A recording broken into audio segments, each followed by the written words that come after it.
வந்து. சத்தமா சொல்லுங்க, கவனியுங்கள். இது தேவனுடைய நோக்கம் அல்ல, தேவனுடைய விருப்பம் அல்ல. பாதுகாக்கிறார், பண்படுத்துகிறார், வேலை அடைக்கிறார். இத்தனையும் தாண்டி அவன் வருகிறான் என்று சொன்னால் உன்னுடைய நிர்விசாரம், உன்னுடைய அசதி, அல்லாவிட்டால் உன்னுடைய கவலையின்மை. நீ நிறைய பேருக்கு பாருங்க, சம்பாதிப்பதில் இருக்கிற கவலை ஆவிக்குரிய வாழ்க்கையில் வளரவில்லை என்ற கவலை இல்லை. எத்தனையோ பேர் வராங்க, 50 ஆண்டுகளுக்கு மேலாக நான் போதகனாக இருக்கிறேன், ஊழியத்தில் இருக்கிறேன், 53 ஆண்டுகளுக்கு மேலாக.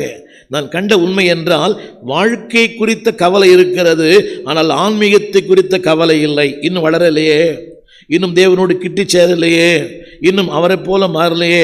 நேற்று வந்தவர் ஊழியம் செய்கிறார், நேற்று வந்து பிரசங்கம் பண்றார், நேற்று வந்து ஆராதிக்கிறார், ஆனால் காலகாலமாக வந்திருக்கிறனே, இன்னும் வாழ்க்கையிலே அந்த நிலைக்குள்ள வரலையே. காரணம் என்னவென்றால் ஆசை இல்லை, எனவே தேவன் கிரியை செய்யவில்லை. அடிக்கடி சொல்லுவேன், தேவன் உங்களை பயன்படுத்த வேண்டும் 3 காரியம் இருந்தால் போதும். ஆசை, ஆதங்கம், அர்ப்பணம். இது இருந்தால் கர்த்தர் உங்களையும் பயன்படுத்துவார். என்னோட வாழ்க்கையில் தான் உண்மை. ஆசை இருந்தது, ஆதங்கம் இருந்தது, ஏதோ சின்ன ஒரு அர்ப்பணம் இருந்தது. இந்த 3ம் சேர்ந்து தான் ஆண்டவர் இன்றைக்கு ஏதோ ஒரு சின்ன விதத்தில் பயன்படுத்துகிறார்.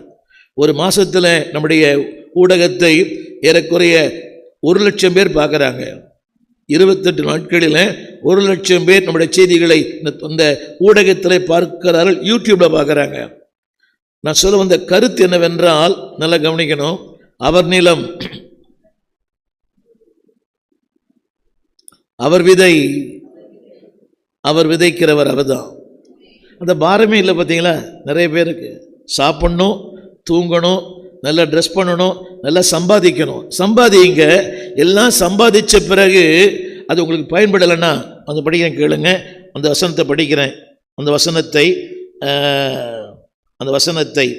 30ஆம் வசனத்தில் அந்த அவைகளை சுட்டெரிப்பதற்கு கட்டுகளாய் கட்டுங்கள். ஹலோ, 30ஆம் வசனத்தினுடைய 2வது வரி, அவைகளை, ஹலோ, அவர் நிலம், அவர் விதை, விதைக்கிறவர் அவர். ஆனால் முடிவு என்ன? இதையும் அவர் தான் செய்கிறார். நிலமும் அவருடையது, விதையும் அவருடையது, விதைக்கிறது அவர்தான். ஆனால் அவரே சொல்லுகிறார், என்னது? ஆங்கிலத்தில் வார்த்தை போடுவாங்க, burning. burning. those who knows English, ஒன்று burning, இன்னொன்று burning. ஆங்கிலம் புரிந்தவர்களுக்கு. இங்கிலீஷ் மீடியம் தான் படிக்கிற நிறைய பேர், இங்கிலீஷ் மீடியம். burning, இன்னொன்று burning. burning என்பது சேர்க்கப்படுதல்.